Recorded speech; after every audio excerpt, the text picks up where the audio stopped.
Why is it that?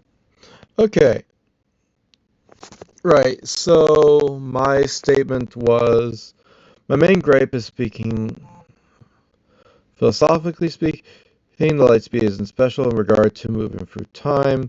The particle in water can move faster than light is going at the speed it goes through water. So why also anything not in water with the right type of pull and push, a vortex engine, a quad engine, um, my specific type of like a engine that can move faster than light, by the way. It's just a momentum drive. Um, be able to not only surpass light, but vastly in space, as long as you can hold together.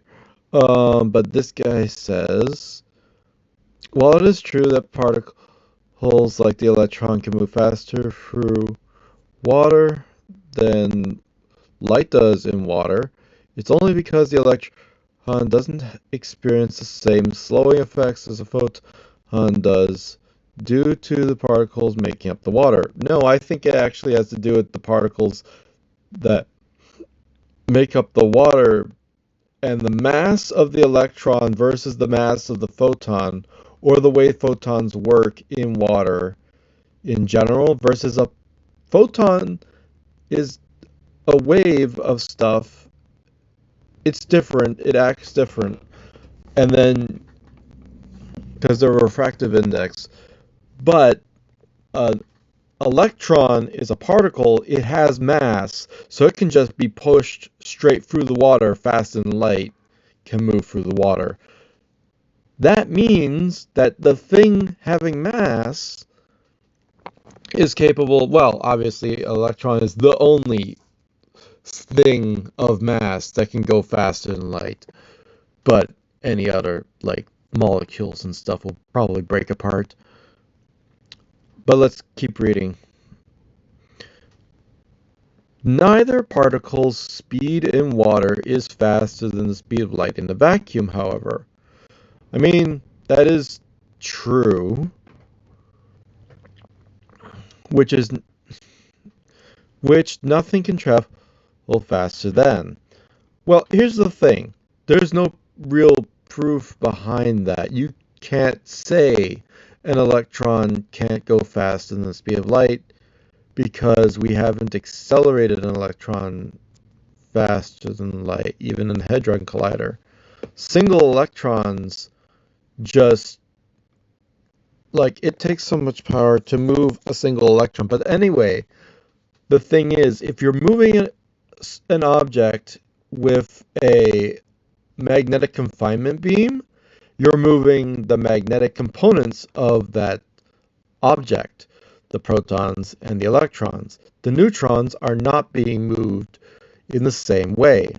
So if you instead have an engine, then like you would think that the electromagnetic field would help things move around faster, but the neutrons just lag behind.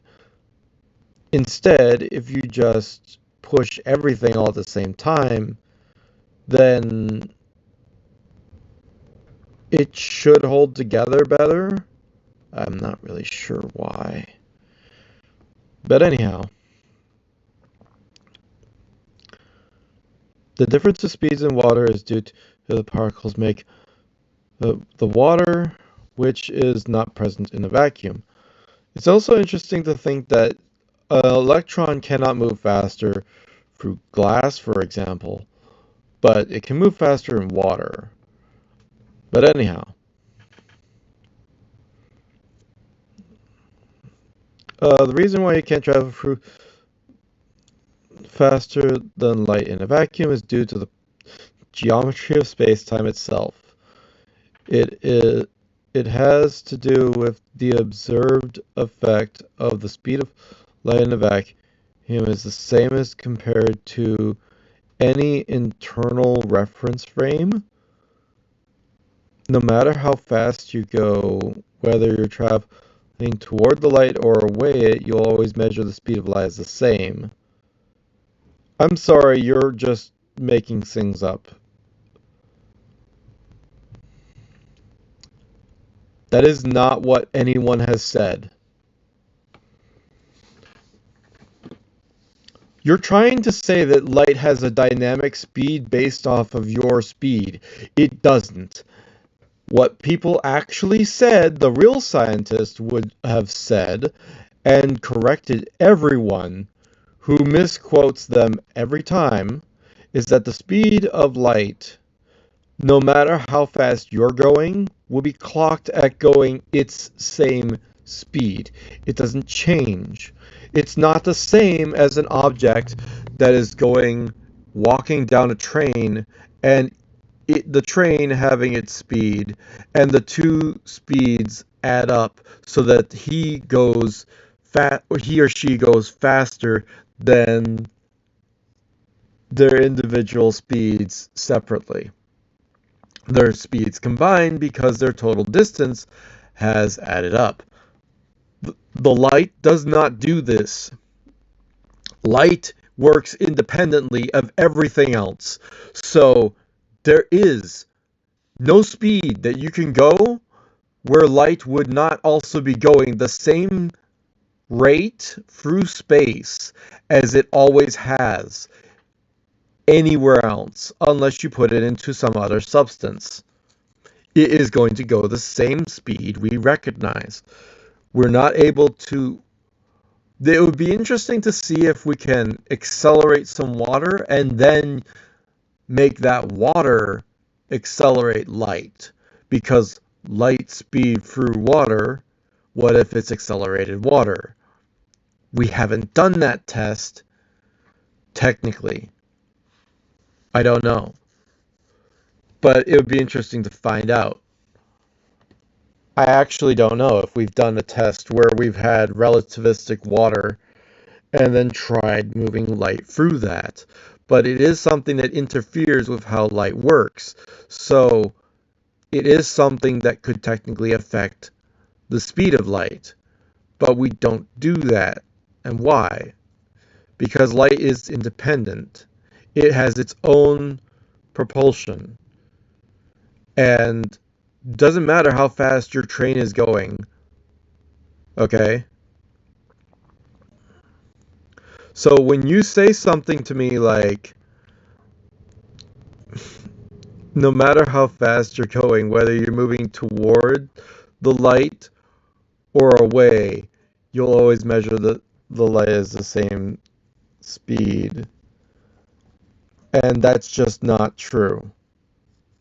If you're going towards the speed of light, if you're going towards the source of light, first of all, you're going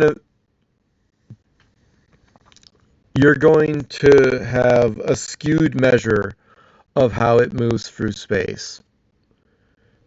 Not a real measure, but a skewed measure. You can't ignore that. The faster you go, the more inaccurate your measurement is unless you compensate for your own speed to consider the speed that light is actually going. You can't say that when you start moving faster and faster, you're still going to see light compared to you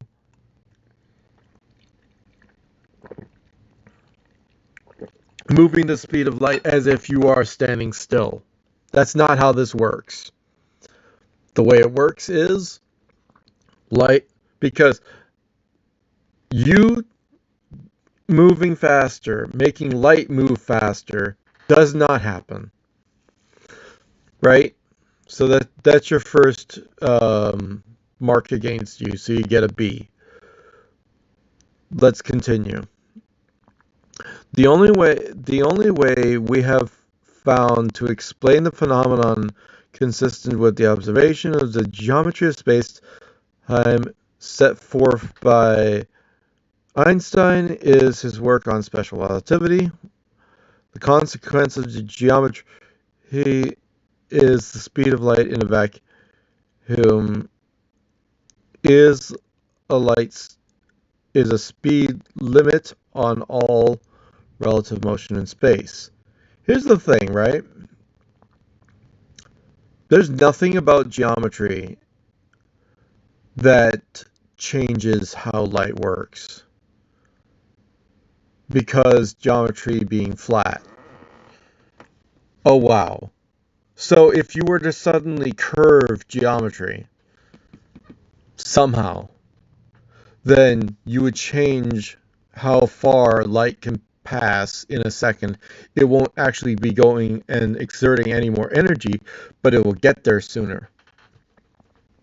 So if you were able to curve space-time, you would be able to affect the speed of light or the speed of other things, but it doesn't change time because it's an observed distance traveled, which is essentially a shrunken of the same distance, where the outside of the record is a longer distance to travel than the inside of the record. But if you were somehow able to make it so that light actually goes through space on a curve, well, first you would have an electron. Second, you would have its ability to go through space be more of a curved trajectory. It would be a bit different.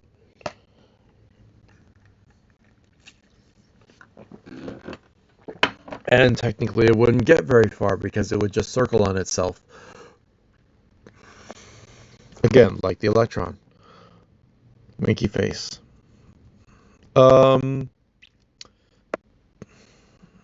Anyway, so here's the thing. When you say the geometry of space-time, yeah, you're missing something there. Saying just the flat term geometry of space-time doesn't actually give you any reference of what that looks like. And again, the speed of light is based off of one, what the photon is actually pushing and moving through and on, and two, the geometry of the photon, which, by the way, a photon does have its own structure. Anyway, moving on. That's how acceleration works at those speeds. It doesn't matter. It doesn't match how it works at slower speeds. You can't just accelerate the speed of light in a vacuum. The closer to the speed of... Well, you can't just accelerate the speed of light in a vacuum. Well, that's because literally, by definition, you have nothing else in there. In order to increase the speed of light in a vacuum, you have to change the geometry of light, and there is no such thing as speed of light in a vacuum. That doesn't exist. What you actually have is the speed of light in something that doesn't have air. True vacuum, if we're going to be pedantic about this, is not what they measured, it's not what they're referencing. But true vacuum is also no EM field, no Higgs field, no whatever other field, and no neutrinos or something else to bump off of. So you can't go through space without something to work with. The EM field is everywhere. And the photon is like a person climbing a ladder. All of these different bits of the EM field, it just climbs through and pushes through.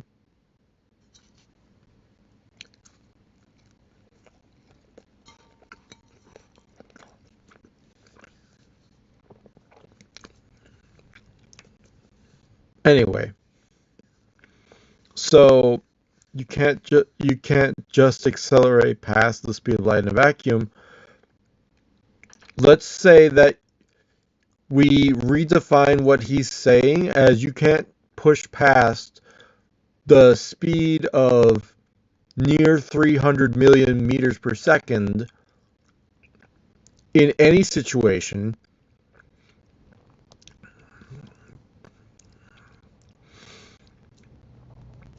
because of what he says in the next bit.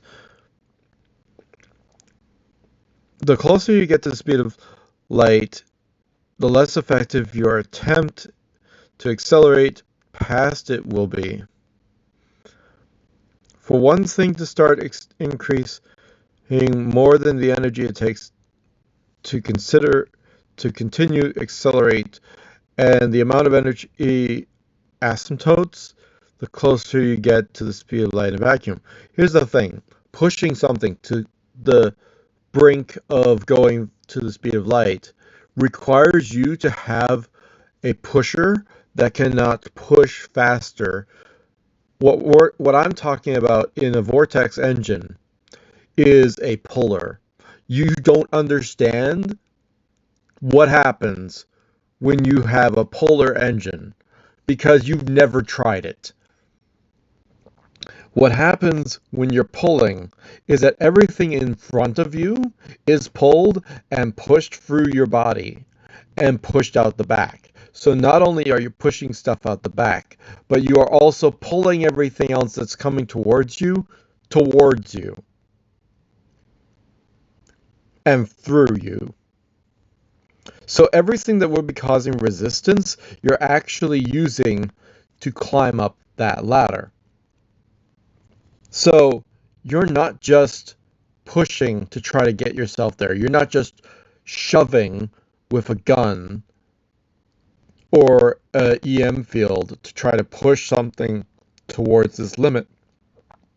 Pushing towards that limit will only get you so far. A pull function. The faster you go, the more stuff is moving towards you, the more stuff you have to pull, the more energy is given to you. So you have the ability to then accelerate if you're capable of repelling and pulling all of the stuff through yourself faster and faster and faster, because there is more stuff moving towards you. In fact, the thicker the stuff you're going through, the faster you should be able to go. Just like how electrons move faster in water, if you're able to pull yourself through things, as long as you're able, here's the kicker, you have to hold yourself together. What's holding yourself together at these speeds? And that is where everything really breaks down. Nothing to do with any other stuff about the geometry or something, or how much energy it takes. It's about, can you maintain cohesion? You can't, is the question. Because of this effect of the geometry of space-time, I'm going to ignore every time you say that. It does not have anything to do with it. But okay, keep talking. It also affects how the observer traveling at the speed will experience time. This is not true. This is completely irrelevant stuff. It's based on time dilation nonsense that people still don't understand. The 70s atomic clock tests, which proved that it doesn't matter how fast you're going, you can affect how the clock works forward or backwards. Because if you're going a total speed that is faster by going with the rotation of the Earth, your speed and the Earth's speed are adding together to your total distance over time traveled. Right? Like a person walking up the train, you are moving faster, which means that it takes longer for the light to bounce back and forth. Your clock will pull back. It seems like you haven't moved as fast through time. This is an illusion because of how time has nothing to do with it. It's just because it took longer for the light to travel in the atomic clock over time. The whole distance of the travel. it has always took longer for light to get there. If you're moving the opposite direction, it's like moving backwards on the train, and therefore it takes less time for light to travel back and forth in its little thing.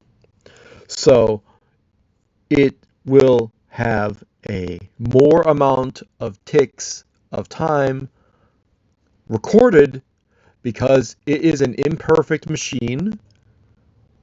Okay. Think of you really can't think of it as time dilation. It isn't time dilation because literally just going a further distance, you notice the time changed. No, going a lesser distance, you notice the time changed.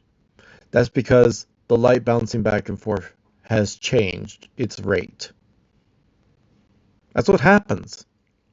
So the misunderstanding of time dilation has led to the idea of the observer and the time effects because of poor focus on the physics, even the basic physics.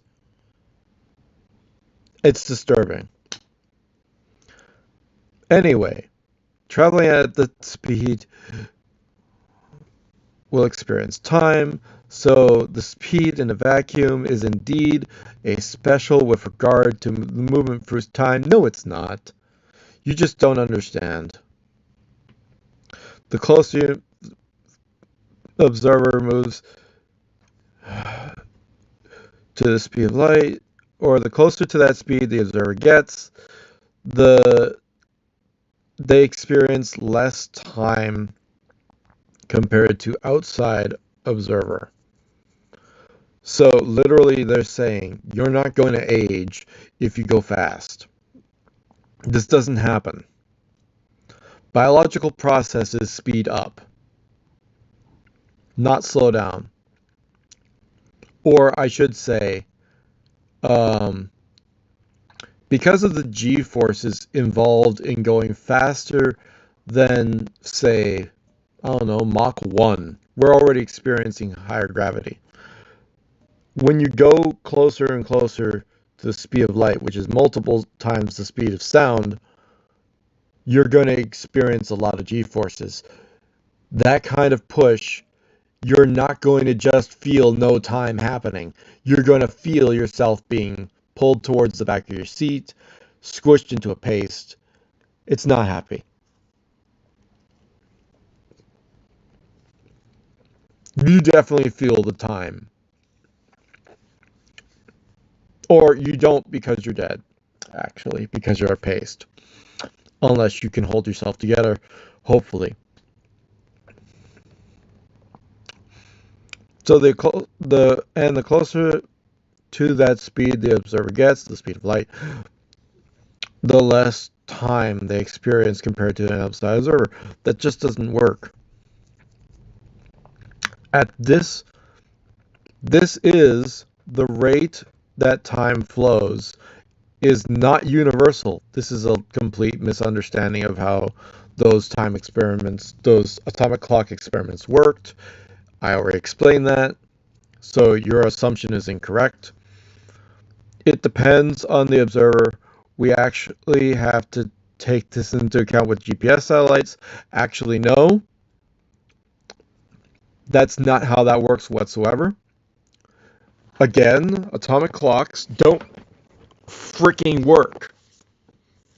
An atomic clock has no more information than a pendulum clock. Let me explain to you what happens when you have, similar to the 70s experiment with the atomic clocks. What happens is you have a satellite going at, say, 10,000 kilometers an hour, right? So the light inside of that atomic clock is bouncing back and forth at a rate that is consistent with it moving in regards to a device that is moving at 10,000 kilometers an hour. Guess what happens when that device, that satellite, stops moving at that rate? It takes a different amount of time for light to make those trips back and forth, doing the little, what do you call it? Bouncing and return trips. Reflections. So what happens is a satellite normally is drifting through space. It doesn't have to use its jets or anything, and it will simply do that to do a burn to keep itself up. That's it. So if it's not using its jets all the time, guess what it's doing? It's decelerating, meaning you're going to have a constant slowdown, a distance over time decrease.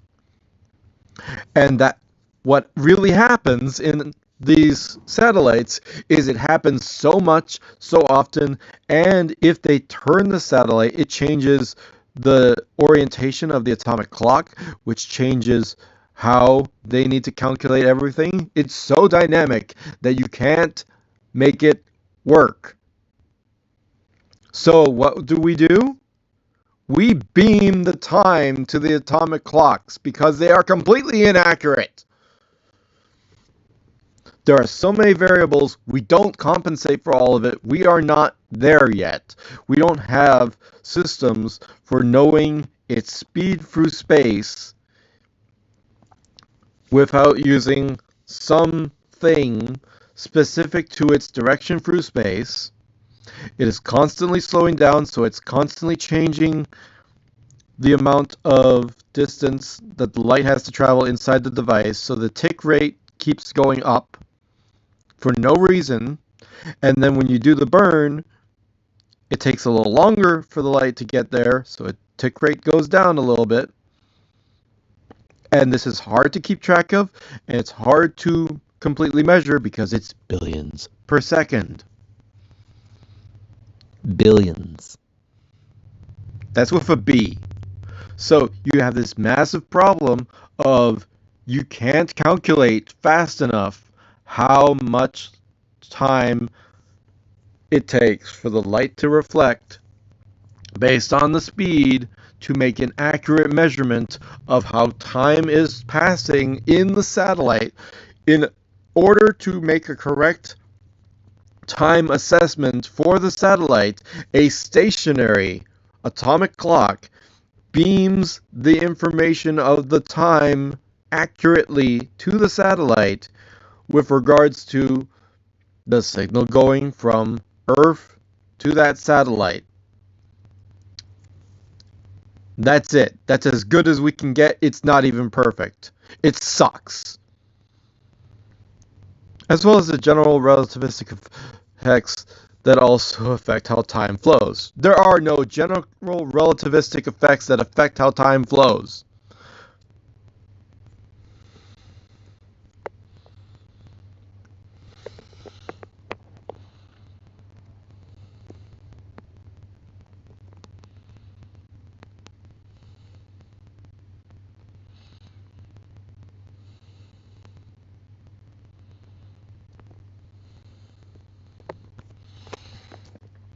I'm not just shelling the fact that I made a video.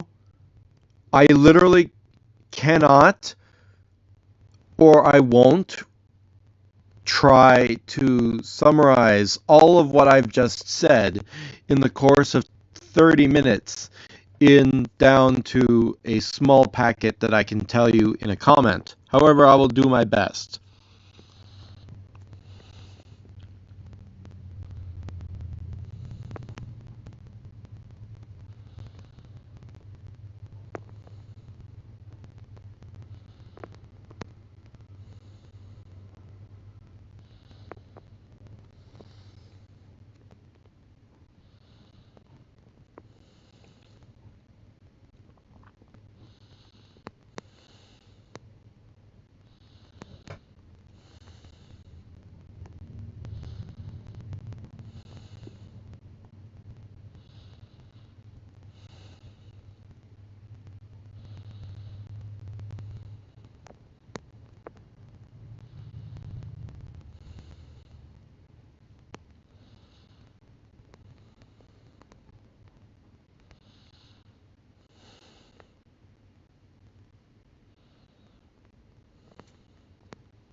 Is it planes or planes? Planes.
Ah! I'm saying plane.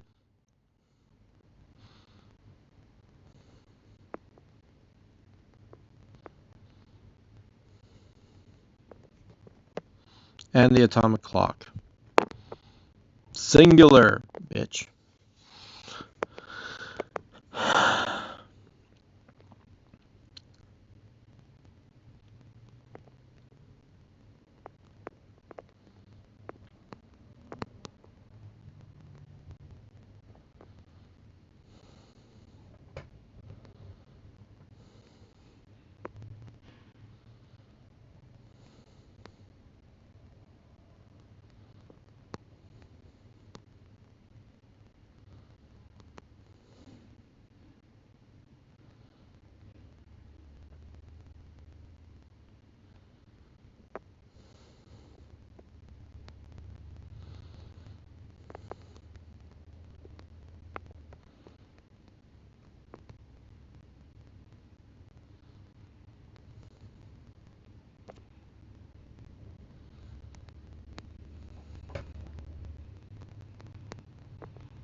Literally, if time dilation was real, what you have to understand is that it wouldn't just affect the light. It would affect every other thing that happens as you go faster and faster. That's just not how things work. Gravity to be considered, the faster you go, you're not experiencing less time.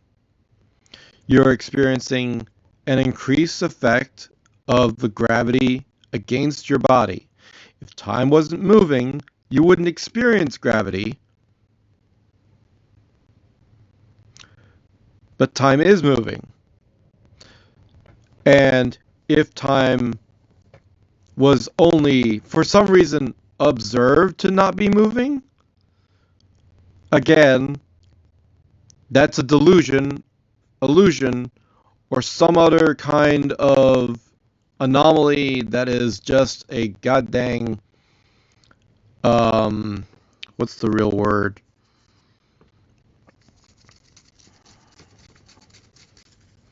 Well, I mean, illusion is the word, but I mean, it's just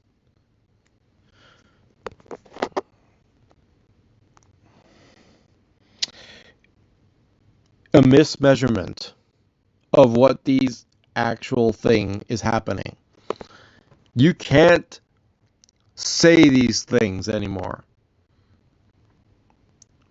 Except for all you're reading is all the other papers that say one thing. But we've already disproven time dilation in the 70s. So somehow people are still getting it wrong.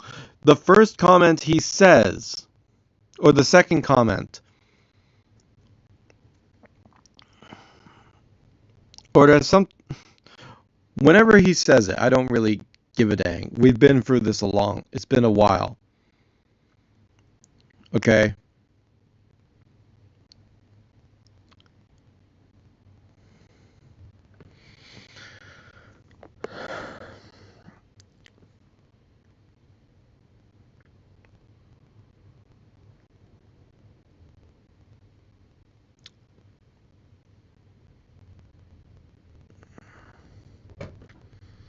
I actually lost my train of thought. Whatever I said when I responded to the first bit that he said, he got a negative mark for that. He doesn't understand GPS whatsoever. We beam the light up to the satellites. We can't make an accurate clock. That's why we don't use it in space. It doesn't have the computation and the cohesion to be able to fully understand all the things that are happening billions of times per second. We don't have that technology yet. I've only seen, like, even you have to know your distance through time somehow, your distance through space, and literally, like, I don't need any other understanding. I know how time works, I know how light works. All of the stuff that he talks about, the geometry of space time. That's not how anything of this works. We don't care about the geometry. It's flat. We don't care about how it's moving through space around an orbit because the curved orbit is because it's such a large distance, it's relatively considered to be flat. The deviation is where you end up with, yeah, there's a slight amount of deviation there. But in regards to the minusculely tiny atomic clock, yeah, there's no deviation when it comes to the distance it has to travel in regards to the roundness of its orbit trajectory. That's not the thing that's important. The thing that's important is the speed of that satellite through space has changing dynamically, constantly. It's not something that can be tracked. It's not something that can be understood without a much heavier amount of measurements. We don't do it. We just ignore all of that. It's so much cheaper to just beam the time from the Earth to the satellite. That's all we do. Ever. We never do anything else. It has not changed in so many years. It has not changed in over 40 years. I can confidently say. So there's that. There's nothing else. I don't know what else to tell you. So when it comes to the observer effect, there is no observer that we have ever had going near the speed of light that can tell you that there is some difference between going, like, you would have to be going at a fraction of the speed of light for a considerable amount of time. All biological processes have to follow the basic same stuff, but we also have to consider what happens when gravity is affecting. So, all of this to say, there is nothing about it. So, forgetting about the observer part, the fact that we can move ourselves, you see, there's a massive difference between pushing someone through the Large Hadron Collider using the magnets and trying to use a rocket. There's a reason there's a difference. Is because you can also pull yourself through space. You have that extra momentum. You can get yourself fast in the speed of light by pulling. You can't push fast enough. You can always pull faster because there's always more stuff to pull on. So you have a constant acceleration curve that can be reached there. The faster you go, the more you have experiencing towards you. It will always increase your speed. The question is, can it maintain? I'm pretty confident that it can maintain. The question is, can you hold yourself together? The answer usually is you can't, because the dynamic way that atomic particle holds itself together very much breaks down near the speed of light. So regular stuff like a water molecule will just break apart into its individual parts. Eventually, stuff just doesn't hold together. But we haven't done anything. Why do I want to clean at this point in time?